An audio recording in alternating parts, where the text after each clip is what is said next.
Shalom everyone! Isa pong pinagpalang araw sa ating lahat mga kapatid at purihin ang Panginoon for giving us once again this wonderful opportunity where we can study and hear God's Word for the season.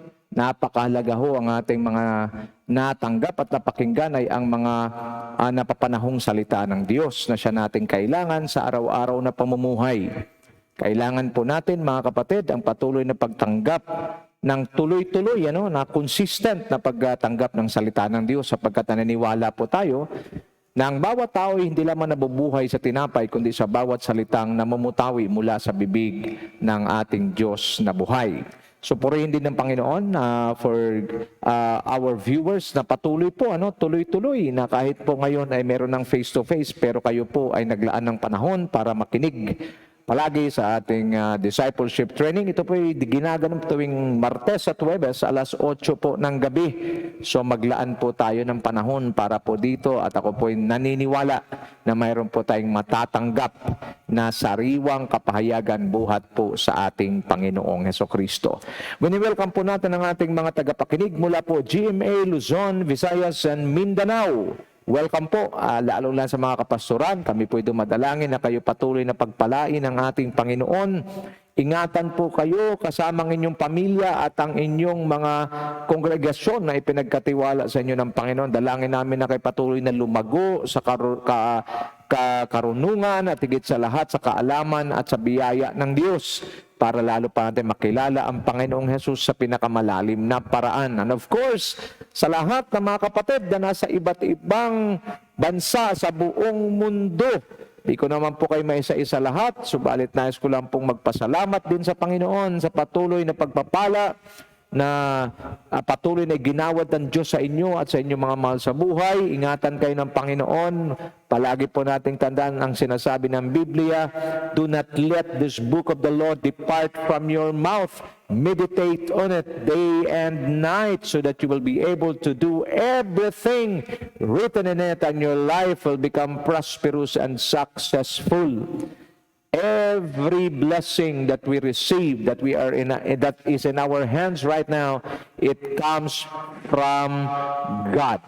Okay, so pagpalain tayong lahat ng Panginoon at patuloy po na ingatan kayo ng Panginoon at gabayan at ang pabor ng Diyos ay sumainyong lahat. Bago tayo magpatuloy, I would like to invite you to join me in a word of prayer as we ask wisdom, knowledge, and understanding from our God so that we will be able to hear and receive His now word for all of us at this very moment.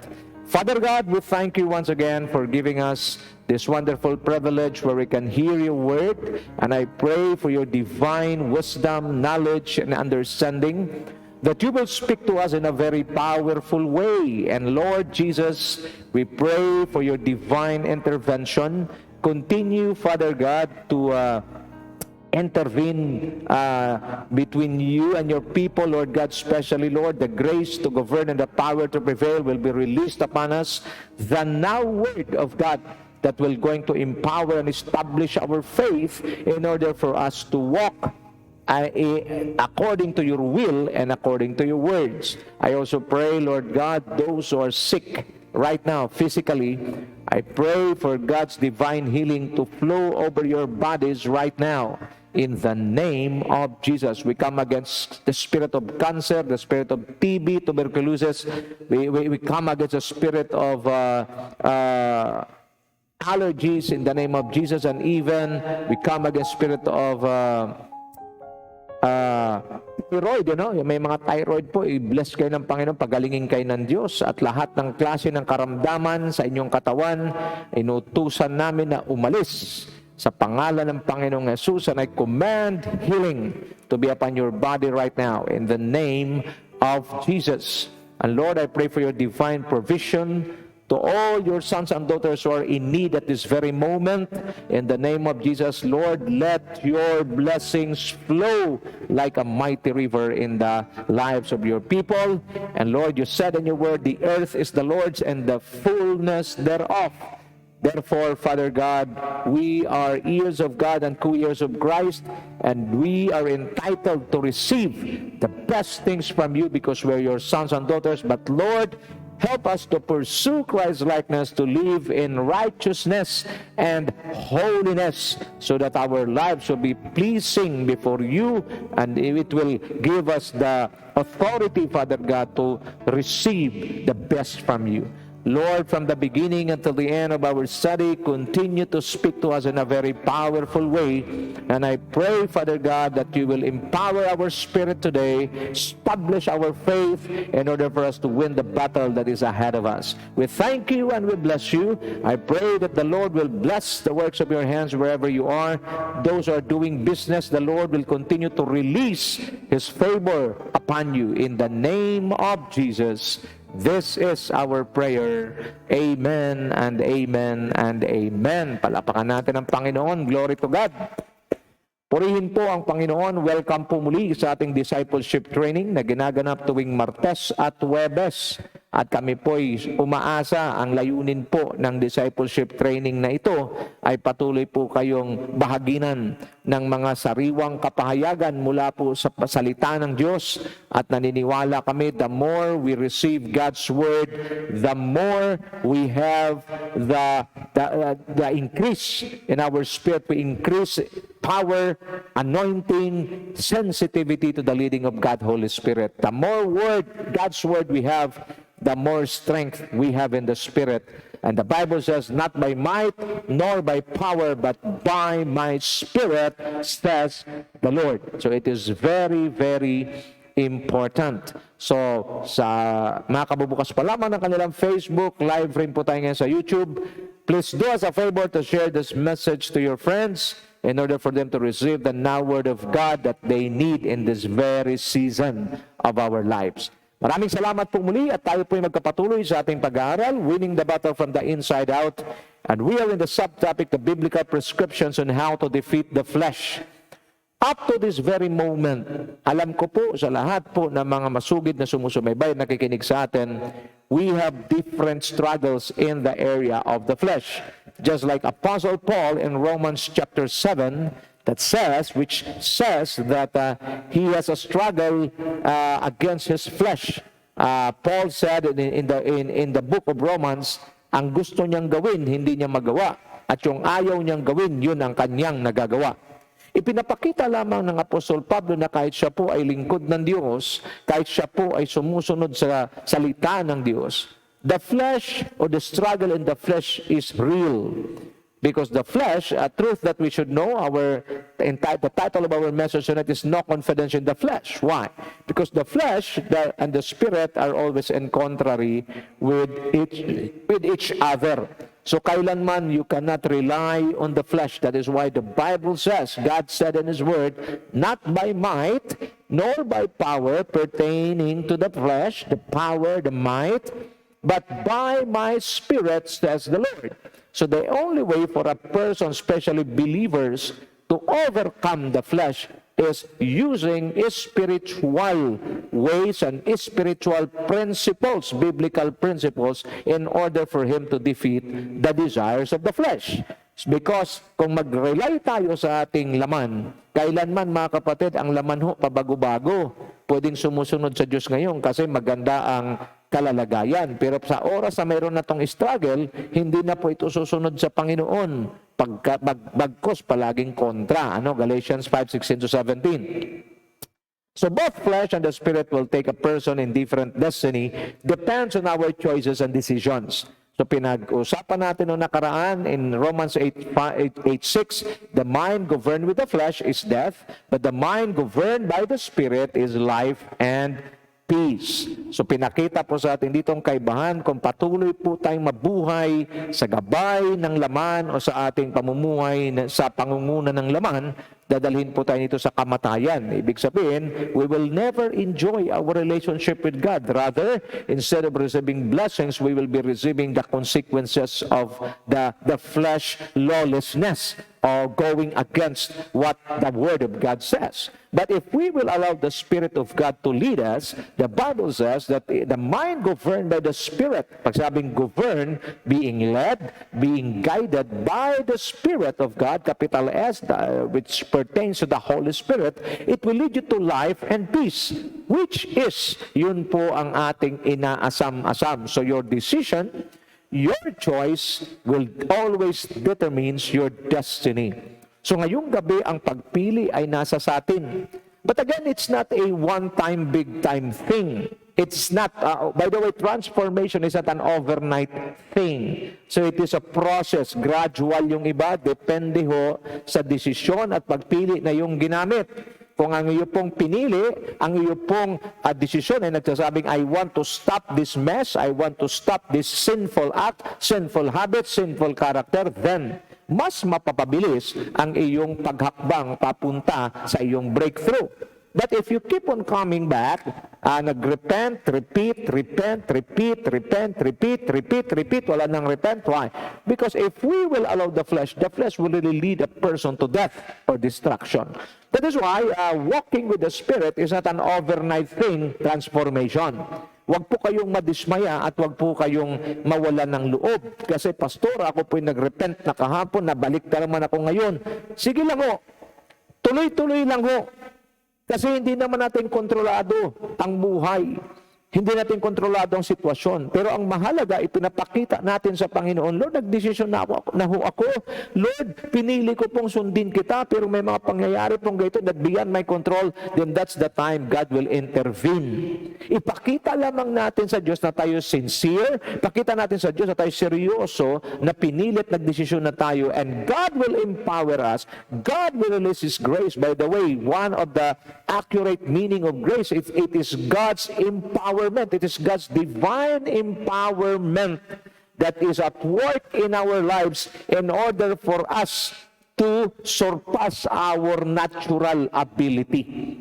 Ang grasya po nagsusurpass ng ating natural ability. Kasi kung tayo lang ang titingnan, mayroon tayong limitations. But the moment the grace of God will be released upon our lives, it will surpass, it will empower us to surpass our natural ability. So what should we do to ensure not to put our confidence in the flesh? So atin po tinignan si Apostle Pablo.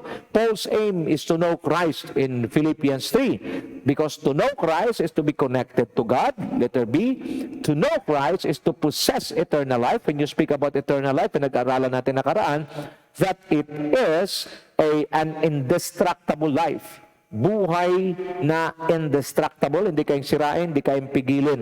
Yan po ang buhay na walang hanggan na ipinagkaloob sa atin ng Diyos nung kinilala natin ang Panginoon bilang ating Panginoon, tinanggap natin siya bilang Panginoon, Hari at ating tagapagligtas. To know Christ is to possess victory without measure. Sino man ang tumanggap sa Panginoong Jesucristo, tunay na sumampalataya sa Kanya, sila ay mayroong tagumpay na hindi kayang masukat.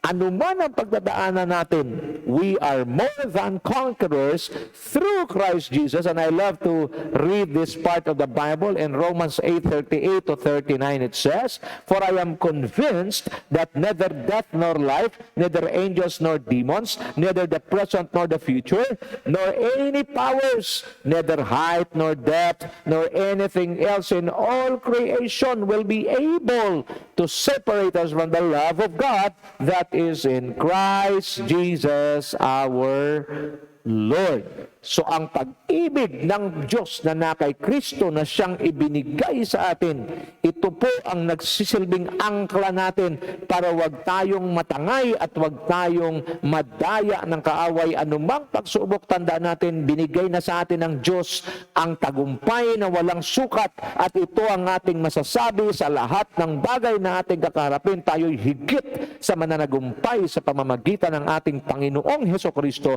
na nagmamahal sa atin. Letter B, to know Christ is to secure our divine destiny. So mayroon na po tayong patutunguhan and we become citizens of heaven.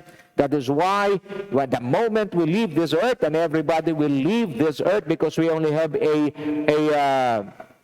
limited time. Okay, may duration tayong lahat. At maganda po sabi sa James 4:14, ang katumbas natin ay parang usok lamang, biglaang lumilitaw at dagliang nawawala. Mga kapatid, paalala po sa bawat isa. Ang buhay po natin sa lupa ay pansamantala. Huwag po natin gamitin sa kawalang halaga, sa paninira ng kapwa. Huwag po natin gamitin na magpakita tayo ng ating pagmamataas. Bagkus isipin natin ang usok. James 4:14. Research nyo, tingnan nyo sa Bible ninyo. Huwag tayong magmalaki patungkol sa bukas, huwag tayong magmalaki sa kapwa natin. Kasi lahat tayo usok lang. Kaya mahalaga kilala mo si Kristo. Kung ikaw nakakilala na kay Kristo, maging tapat ka kay Kristo, sumunod ka sa salita ni Kristo. Bakit? Usok ka lang. Wala tayong karapatang humusga sa kapwa. Wala rin tayong karapatang maliitin ang ating kapwa. Wala rin tayong karapatang imanipula ang ating kapwa. Diyos lang ang kinakatakutan ng lahat at Diyos lang ang sinusunod dapat nating lahat. Diyos lang ang ating pinaka-desire sa buhay na ito. But the moment pumasok na ang flesh, pumasok na ang tao, pumasok na kung sino at anuman, diyan po nagkakaroon ng problema. Lumalabas ang human nature natin na kung saan ay papakita na mas magaling kami sa iba, mas mahusay kami, mas mayroong kaming alam. Mga kapatid, that is not from God. Because the moment you know Christ, you already secured your divine destiny. But our citizenship is in heaven, and we eagerly await a Savior from there, the Lord Jesus Christ. O po'y makiusap sa bawat isa't namamanhik. Mabuhay tayo para kay Kristo lamang. Kung mamatay man tayo, pakinabang, dahil mamatay tayo kay Kristo pa rin. Whether we are dead or we are alive, we are in Christ. Ito po ang tanging layunin lamang sa buhay na ito.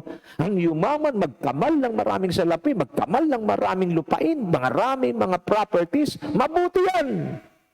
Pero at the end of the day, pag oras mo nang umuwi at ikaw ay lisanin mo ng sanlibutang ito, wala kang madala kahit 5 duling. Ano lang po ibig sabihin? Mainam na magkaroon ng mga pagpapala, pero ako pinaniniwala, pag ang ating relasyon sa Diyos ay tama, ang relasyon natin sa punong-puno ng katotohanan, ang ating relasyon sa Diyos ay para magbigay ng kapurihan, kaluwalhatian, kaluguran sa Diyos, byproduct na lang, bunga na lang po yan, mga pagpapalang yan, at hindi ka na kayang ilayo niyan sa Diyos. Bakit? Sold out ka na sa Diyos. That's the word for tonight. We must be sold out for our Christ, for our God, for our King. Sold out, pag sinabing sold out, you're willing to get lost of everything. You can allow everything to be lost. Wag lang ang iyong relasyon sa Diyos. Ganun pa ba kahalaga sa iyo relasyon mo sa Diyos? Nakakalungkot po sa ngayon, ha? Hindi lamang sa Pilipinas, kundi sa Amerika, maging sa buong mundo. Maraming mananampalataya, ang tingin nila sa relasyon niya sa Panginoon, parang hindi siya ganun ka-importante. The greatest treasure of a believer of Christ is none other than his or her relationship with God. Walang katumbas na kayamanan, salapi o anumang mga bagay sa libutan ito na kayang itapat sa relasyon mo sa Panginoong Kristo. Yan ang wag mong pabayaan. Mawala na lahat, wag lang yung relasyon mo kay Kristo kasi yan lang ang magsasalba sa iyo sa dagat-dagatang apoy ng impyerno. Yang relasyon mo na yan kay Kristo. Wag mo rin ipagmalaki ang relihiyon mo. Walang magagawa yan.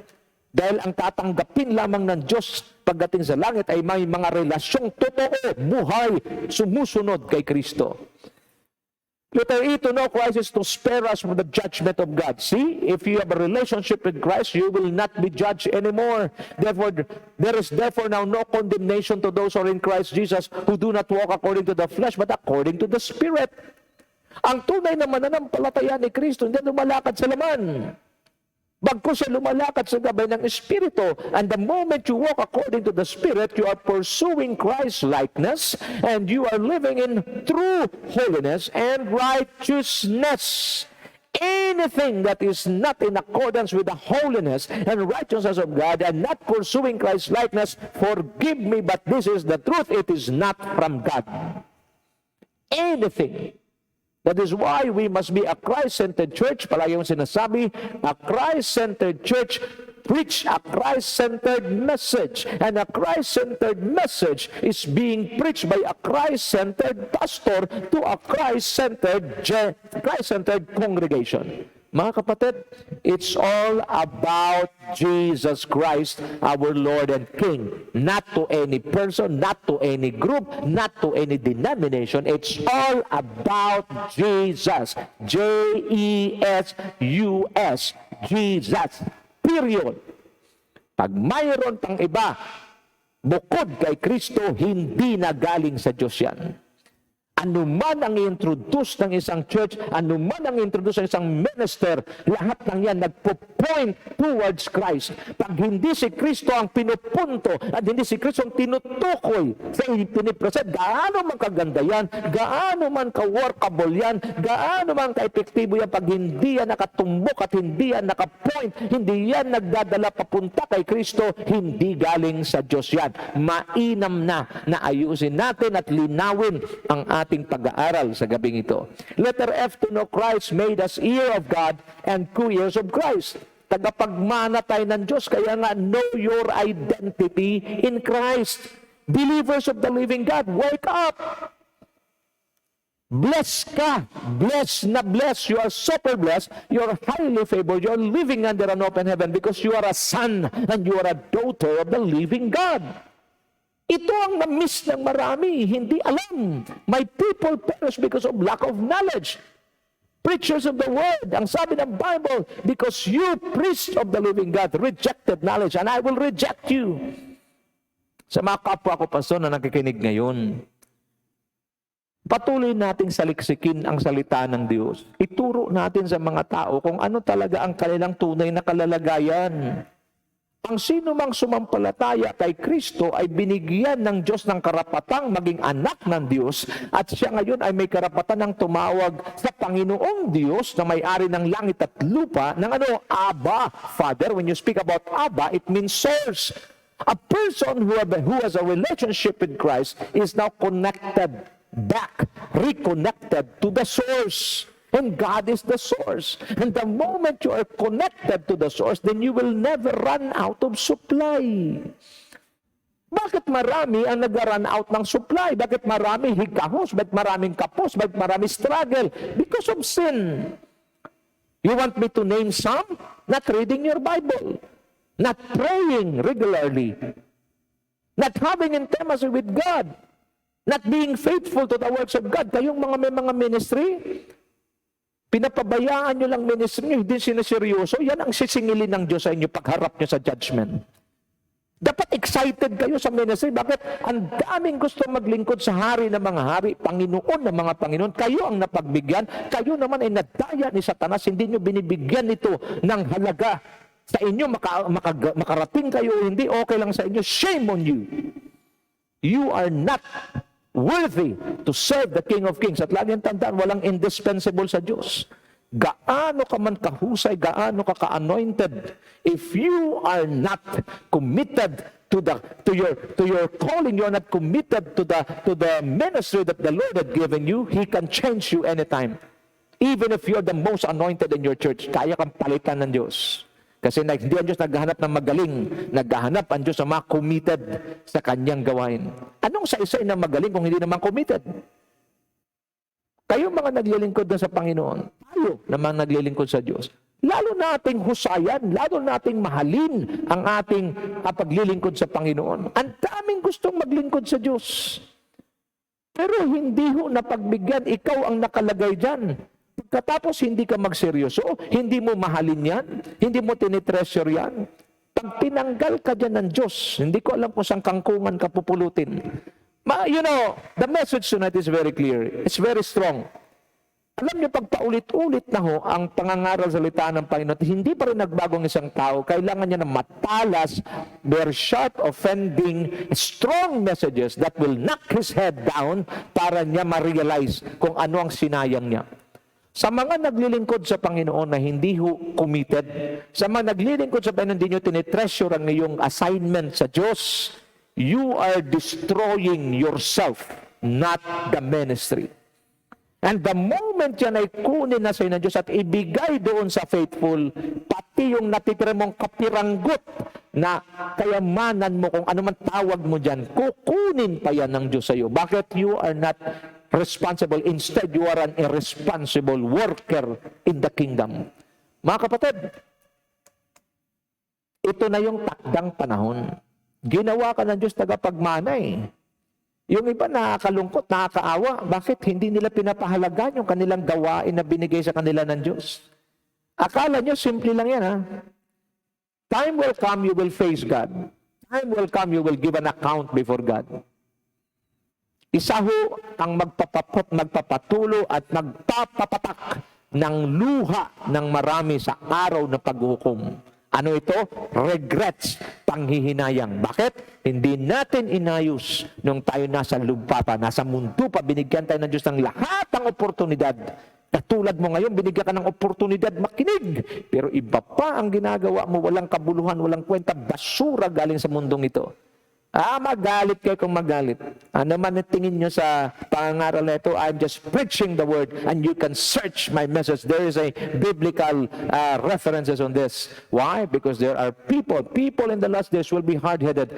People in the last days will become rebellious. People in the last days will become enemies of God. That is why as early as now, we need to receive sharp, strong, offending messages in order for us to change. Because if we will fail to receive sharp, strong and offending messages, we are just building a callous heart that can no longer hear and can no longer feel the presence of God. Habang ngayon nasasaktan kayo, habang nangangaral ako ngayon nasasaktan kayo, purihin ang Diyos, magpasalamat ka, sumigaw ka ng hallelujah. Alam mo bakit? May pakiramdam ka pa. Pero kung ganito na ang pangarap, wala ka nang naramdaman, hindi ka na naantig. Humingi ka na ng talagang habag sa Diyos, revival na ang kailangan mo. Bakit kailangan i-revive? Kasi mayroong namatay. Oh, mga kapatid, ibahagi nyo itong mensaheng to sa iba. Kung magalit sila, hindi na sa inyo, sa akin na lang. Bakit? This is part of my job. To bring back His people to Him. And this is one way of reminding God's people how we should act, how we should behave when it comes to our assignment and work for God. Please, sa halip na magkwentuhan kayo ng buhay ng iba at mga kapatid nyo pang pinag-uusapan nyo, magbasa na lang kayo ng Biblia, mag-aral ng mag-aral, hindi para mag-preach tsaka mag-teach, kundi i-feed ang iyong spirit. And the more words you receive, the more God's word you receive, the more you become strong in the spirit, and the more you can resist the works of the devil and sin in your life. Truth that we should know, resting our confidence in the flesh is simply investing our lives in a shakable ground that will break and fall at any point of time. Walang kwenta talaga pagsalaman ka sa mundong ito ka nag-invest ng lahat ng oras mo.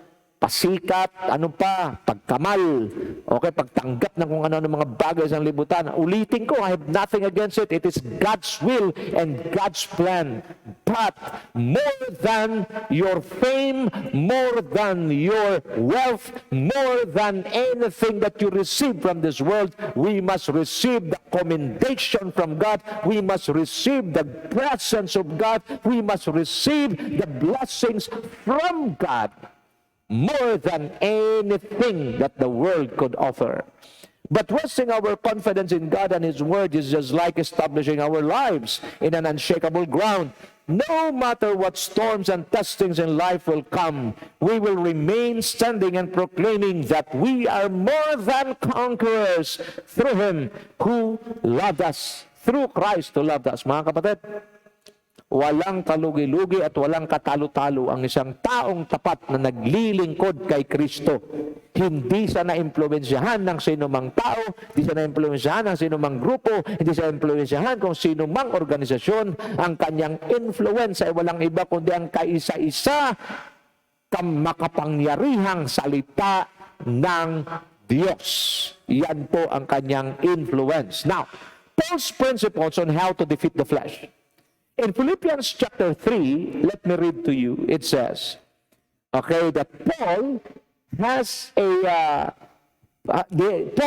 have so many principles on how to defeat the flesh. Number one, Philippians 3:12, it says, not that I have already obtained all this, or have already arrived at my goal, but I press on to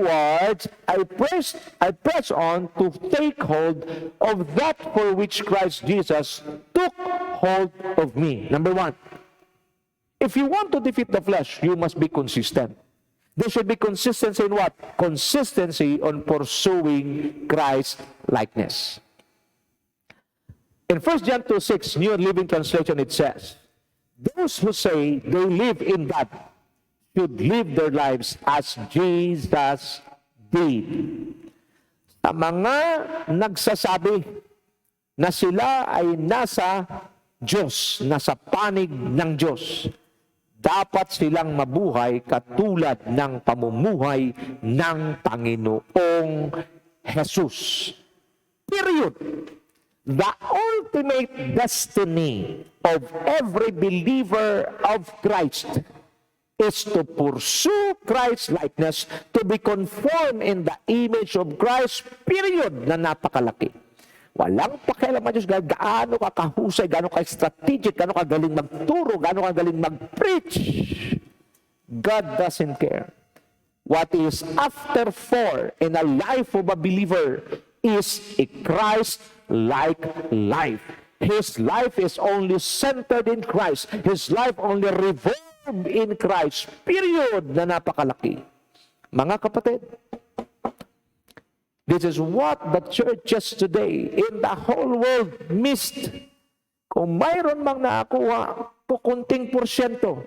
Kasi nakakalula ang ino-offer ng mundo gamit ni Satanas ang mga bagay sa libutang ito to the extent that even believers are losing their ground. Believers are losing their positions. Believers are losing their convictions. Why? Because they are not pursuing Christ likeness. Let us continue to grow in the grace and knowledge of our Lord Jesus Christ until one day we become like Him. That is our goal. Romans 8:29, for those God foreknew, He predestined them to be conformed to the image of His Son. Okay, dito magpakita sa atin ng Panginoon bakit si Kristo. Bakit ang pamumuhay Kristiyano? Kaya nga Christian, the root word is Christ. Maganda yung akin na basa. Sabi, if you will remove Christ, I-A-N ang may iwan. Without Christ, I am nothing. Which is true. We can do nothing without Christ. And we can do all things through Christ. That's what the Bible says in John 15:5 and Philippians 4:13. Mga kapatid, be consistent. If you consider yourself as a believer of Christ, then be consistent in pursuing His likeness. Pag nag-iba ho tayo ng focus at nag-iba ho ang ating tinatahak na landas, isa lang ho ang daan, isa lang ang katotohanan, isa lang ang buhay, walang iba kundi ang Panginoong Hesukristo. When you speak about the truth must be centered only in Christ. When you speak about life, life is all about Jesus. When you speak about the way, the world offers so many ways. Even religions offers many ways. Religions offer many ways, but there is only one way to God, and that is no other than the Lord Jesus Christ. So, ibig sabihin, ang pamumuhay Kristiyano nakasentro sa ugali ni Kristo, sa karakter ni Kristo, sa pamumuhay ni Kristo, maging sa pananampalataya ni Kristo at pagsunod ni Kristo sa Diyos. Si Kristo ang perfect model. Anything and anyone, okay, none other than Christ is from the devil. Ganon kasigurado at ganon kadiretso ito. Pag ang sinusunod ng isang tao, grupo o sinuman ay hindi na po si Kristo. Bagkus nag-deviate, maaring grupo, maaring tao, maaring sino man, at hindi na si Kristo, ang grupong yan, ang taong yan, ay naligaw at nawala sa kanyang tinatahak na tamang landas. Because, ulitin ko, anything that we do, anything that we preach, anything that we teach, anything that we share, must point every listener, must point every believer, must point every person towards Christ. If it is not towards Christ, then it is not from God. Clear as crystal as that. Now, when it comes to consistency, dito ho nagkakaroon ng marami pong problema pagdating ho sa mga mananampalataya ng Diyos. Because mayroong iba, consistent for a few months, Others are consistent for a few years, pero pag lagpas ng mga pagkakataon, nabibigyan na naman ng pagkakataon ng laman. My friends, ulitin ko, hanggat nandito tayo sa lupa, never put your confidence in the flesh because you cannot rely to the flesh. Always put your confidence in God.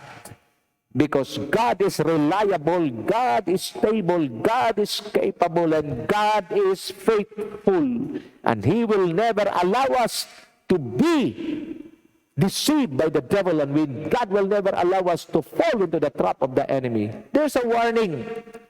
Kaya nga consistency. In 1 Corinthians 10:12, New Living Translation, it says, if you think you are standing strong, be careful not to fall. Why? Because pag nasanay ang isang mananampalataya sa tagumpay, sa kanyang pananampalataya, nasanay na siya sa isang gawain. Kaya nga ho, mahalaga na makakarinig tayo palagi ng ganitong paalala. Because anything we do that is successful doesn't mean na ulit-ulitin natin yun at yun ang gagawin natin. Always remember that God is a progressive God. God never dwells on past victories. Kung nagsusulat po kayo, pakisulat nyo ito. God never dwells on past victories. God wants His people to receive daily new victories. What was mentioned in Lamentations chapter 3, that steadfast love of the Lord never ceases. They are new every morning. Every morning God wants to give us new victories. Every morning God wants to give us new blessings. Every morning God wants to give us new strength. Every morning God wants to give us new grace. New every morning. And He will going to do it. Why? Because He is faithful. Great is thy faithfulness, O Lord.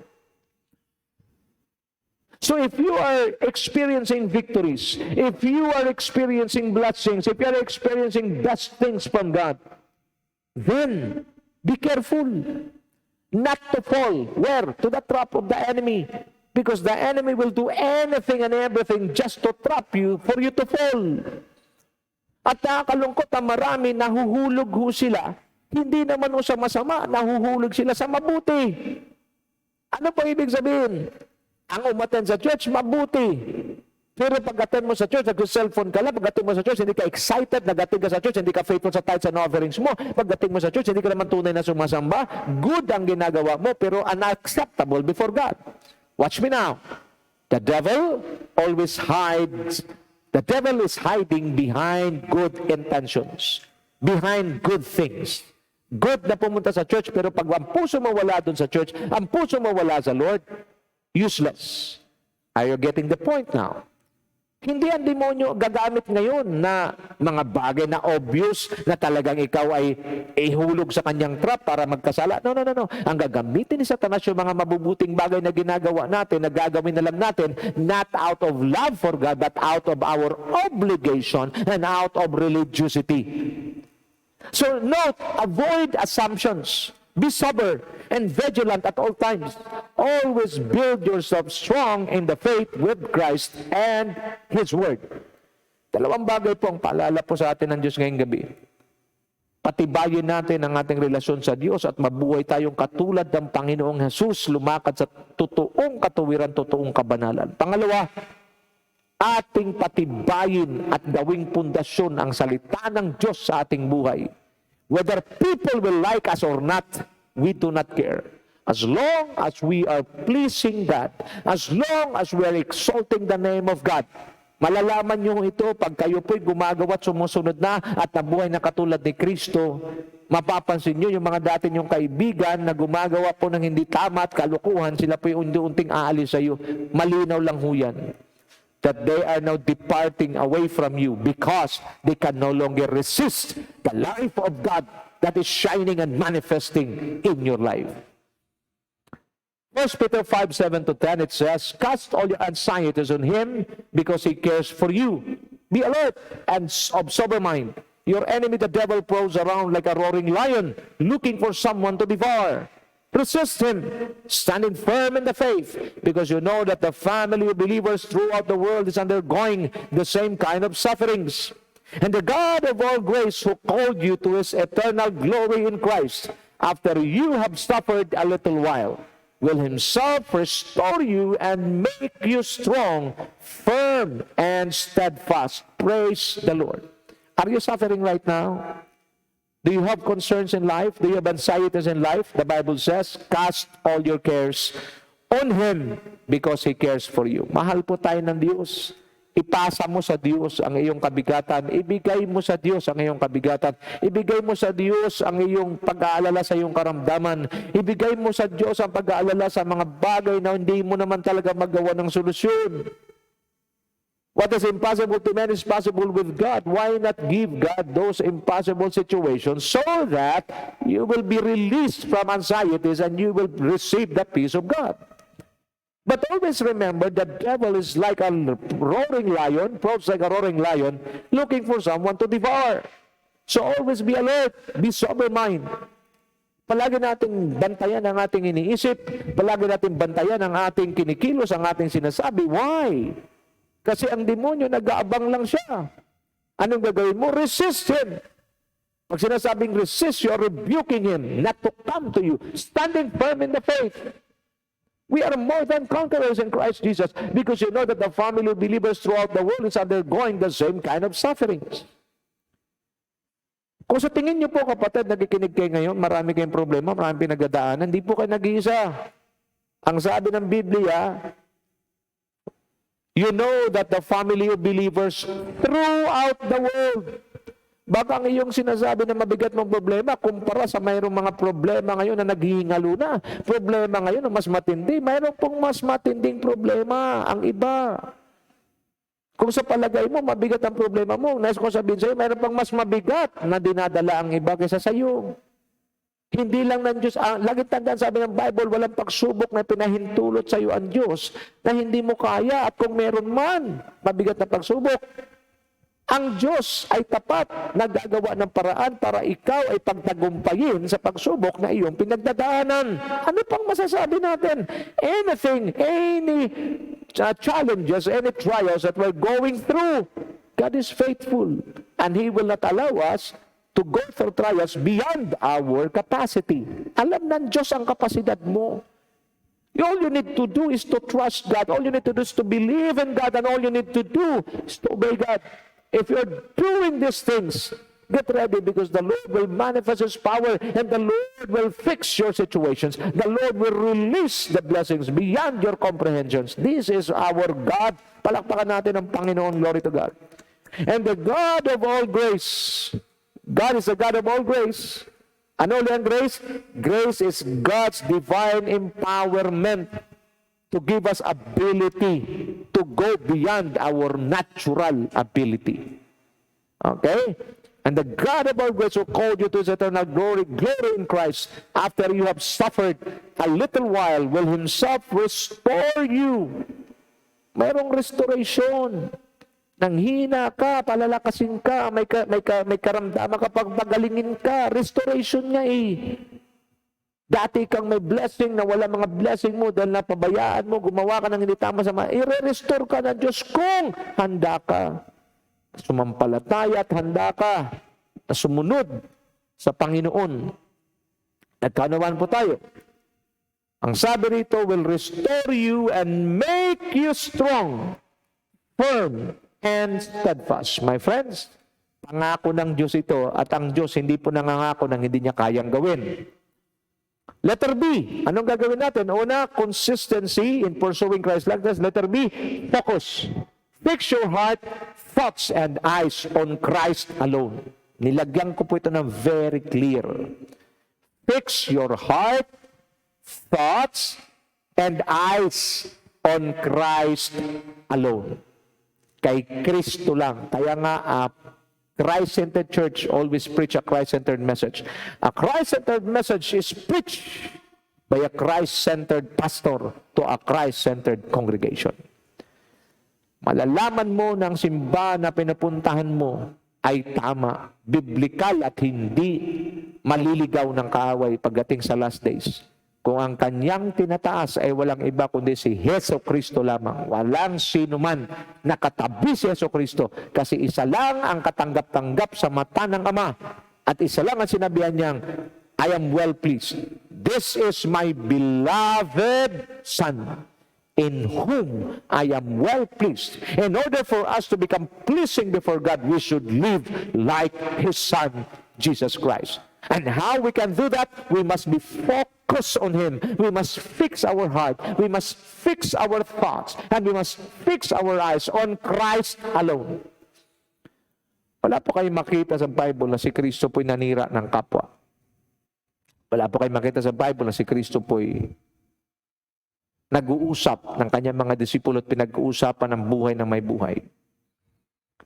At di nyo rin po makita si Kristo hinusgahan ang mga makasalanan.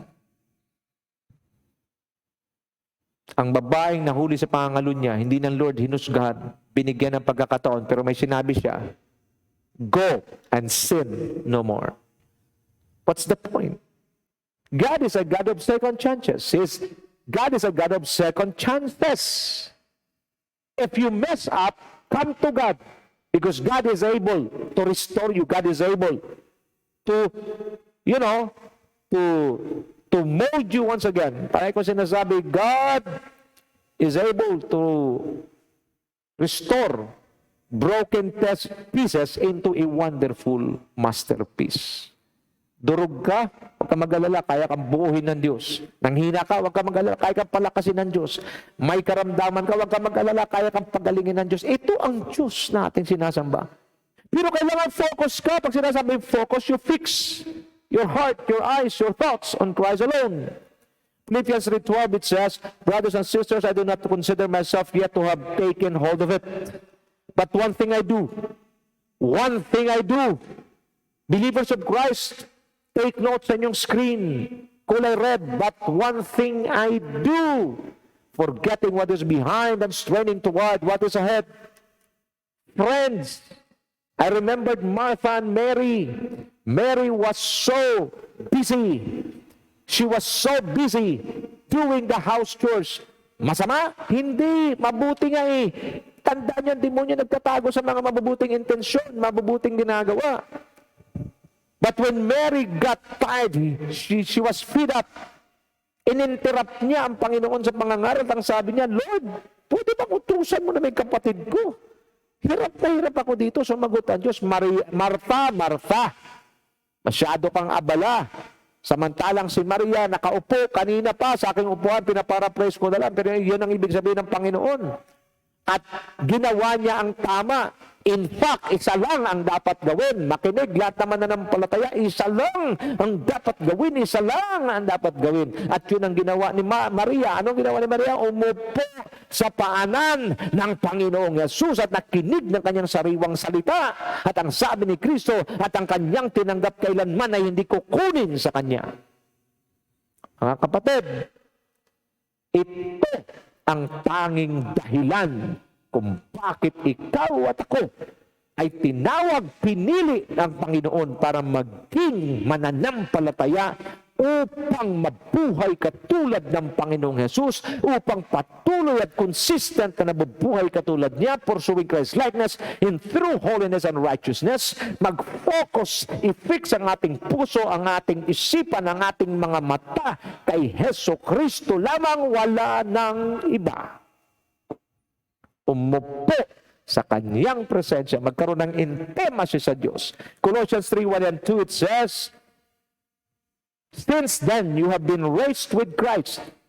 Set your hearts on things above, which Christ is, seated at the right hand of God. Set your minds on things above, not on earthly things. I raised my case. Sa tunay na mananampalataya ni Kristo, ang kanyang isipan ay ang mga bagay na nakakalugod sa Diyos, ang mga bagay na bibigay karangalan sa Diyos. Ang kanyang puso ay pumipintig para sa Diyos at ang desire nito ay bigyan ng kaluwalhatian ng Diyos. Hindi ang mga bagay sa libutan. Hebrews 3:1, New International Version, it says, therefore, holy brothers and sisters who share in the heavenly calling, fix your thoughts on Jesus, whom we acknowledge as our apostle and high priest. The battle starts in the mind. The works of the enemy starts in the mind. The enemy will not stop throwing garbages, throwing temptations, throwing anything that will destroy you in your mind.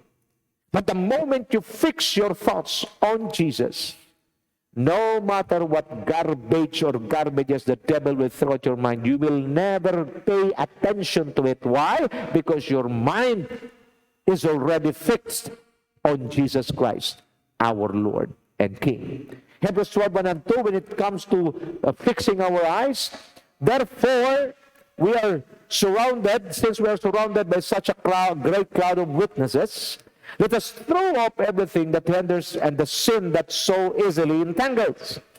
And let us run with perseverance the race marked out for us. Verse 2, fixing our eyes on Jesus, the pioneer and the perfecter of our faith. Second translation, the author and the finisher of our faith. For the joy set before him, he endured the cross, scorning its shame, and sat down at the right hand of the throne of God. Mga kapatid, kung mayroon tayong titingnan, mayroon tayong pagtufokusan ng ating pananaw, ito'y walang iba kundi ang Panginoong Jesucristo lamang. Ang kanyang pamumuhay, ang kanyang pamamaraan, ang kanyang pagmamahal sa kapwa, ang pagmamahal niya sa mga makasalanan, ang pagliligtas niya sa mga kasalanan, hindi kung sino mang tao ang ating titingnan. Malinaw po, mga kapatid, we should be focused on things that glorify God and walk with the Spirit of God to secure our position, provision, and protection from God to overcome the desires of the flesh. Once again, we should be focused on things that glorify God and walk with the Spirit of God to secure our position, provision, and protection from God to overcome the desires of the flesh. Last but not the least, press on toward the goal. If you want to defeat the flesh, press on towards the goal. Keep on moving forward and do not allow anything to distract or hinder you. Christian life is not a playground. It is a battleground. There is always a devil who will put an obstacles along your way. Do not expect an easy fight because the devil will not give you an easy fight because he knew that his days are numbered. Kailangan niya ng mag-double time. Nakalungkot ka, di mo nyo double time na, mga Kristiyano, papatay-patay pa. Okay, magalit tayo ng katotohanan. Pero kung kayo patuloy na makarinig ng mga disturbing messages, sharp, strong, offending messages, it will wake you up to allow yourself to press on towards the goal. Dapat ang isang mananampalataya mayroong goal. Kung sa lupa may pangarap tayo para na marating dito sa lupa, dapat ganon din tayo sa Diyos. Sa ating pagiging mananampalataya, may pangarap din dapat tayo na marating. Isang araw gusto ko magmisyon sa iba't ibang bansa. Isang araw gusto ko magmisyon sa buong Pilipinas. Isang araw gusto ko mangaral ng salita ng Diyos. Isang araw gusto ko magpastor. Isang araw gusto ko maging... Dapat may pangarap eh. Si Pablo, ang pangarap niya ay press on towards the goal to win the prize for which God has called me heavenward in Christ Jesus. I rest my case. Apostle Paul showed us a very strong, powerful reminder in Philippians 3:14. He pressed on towards the goal to win the prize. Where? For which God has called me heavenward in Christ Jesus. Isa lang ibig sabihin ni Pablo, pahalagahan natin ang ating mga ginagawa para sa Diyos. Pahalagahan natin ang ating paglilingkod sa Diyos. Gawin natin top priority. We always take it, treat it with high priority and high urgency. Mahal na mahal natin ang Panginoon. Maglilingkod tayo sa Kanya hanggat tayo nabubuhay. Lakas, kapangyarihan, lakas natin, kalakasan, ng ating kayamanan, ng ating talento, lahat sa Diyos na yan. At yun ang Kanyang ginawa. In 1 Corinthians 15:58, Therefore, my dear brothers and sisters, stand firm. Let nothing move you. Always give yourself fully to the work of the Lord, for because you know that your labor in the Lord is not in vain. Wala hong sosobra. Marami kasi mga nagkasabi, ikaw sobra ng babad ka na sa church masyado. Dami mo ng oras, puro ka sa church. Baka lumagpas ka na sa langit. Yan po'y salita ng punong-puno ng kamangmangan. Dahil ang langit ang sukdulan ng lahat. Kulang pa ang ginagawa natin ngayong kumpara sa inaasahan ng Diyos na dapat natin gawin. We go to church just for 2 to 3 hours. But the Bible says, the Sabbath day, a day is composed of 24 hours. But believers only spend 2 to 3 hours. Where is justice there? No justice at all. We are not really giving the whole day for God. And that's the truth. Maybe it's a wake-up call for all of us. But if you understand, if you have a goal, you press on towards the goal. You're spending your whole day for the glory of God, for the honor of God, for His, for His glory and His happiness, for His, you will exalt His name. Mga kapatid, wala akong overdose sa paglilingkod sa Diyos. Sa akin, kulang na kulang pa ang ginagawa natin. Sobrang kulang. Pero kung ito lang ang kaya natin gawin, tanggap ito ng Panginoon. Pero kung tuos-tuusin, walang nasasayang na paglilingkod sa Diyos. At huwag kayo maniwala sa mga nagsasabi, baka lalampas ka sa langit. That is not from, that you cannot find it in the Bible at the same time. It is from the devil. Yang ganyang klase. Huwag kayong magsawa. Huwag kayong magsawa. Tuloy lang. If others will stop, keep on going. Why? Because at the end of the day, you will not be facing people. You will not be answerable to anyone. You are only answerable before God. The goal of the believers of Christ is to love and honor God in their lives.